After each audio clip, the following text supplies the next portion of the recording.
صاحبة حكايتنا النهاردة بتقول أنا عندي واحدة صاحبتي عندها 33 سنة، جالها عريس ويوم ما جه تقدم جه لوحده، معهوش حد من اخواته ولا من أهله، لأن هو أبوه وأمه متوفيين، وكمان دخل بإيده فاضية مش جايب حاجة معاه، يعني زيارة زي اللي بيجيبها أي عريس وهو رايح يتقدم لأي عروسة.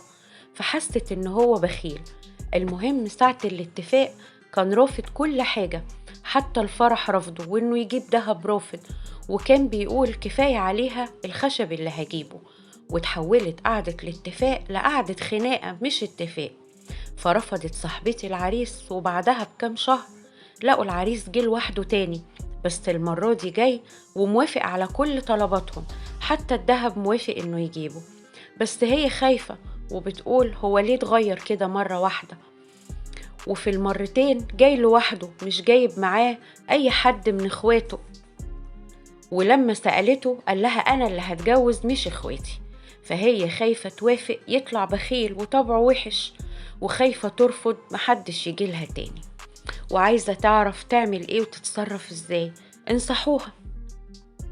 بصي حبيبة قلبي، في مثل كده عندنا بلدي احنا المصريين بيقول الجواب بيبان من عنوانه، وطالما هو في البداية رفض انه يجيب كل حاجة يبقى هو فعلا بخيل.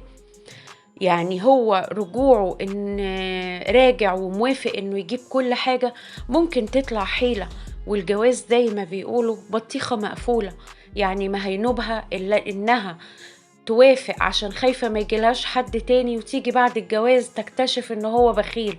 هتعمل ايه؟ دي نقطة. النقطة التانية، الحد اللي امه وابوه متوفيين وما ياخدش معاه حد من اخواته يبقى اكيد في مشاكل بينهم. فنصيحتي ليها انها ما توافقش وتستنى، اكيد ربنا هيبعت لها نصيبها، ولو ما بعتش يبقى تقعد كده احسن ما تتجوز وتبقى في مشاكل. ودي كانت حكايتنا النهاردة.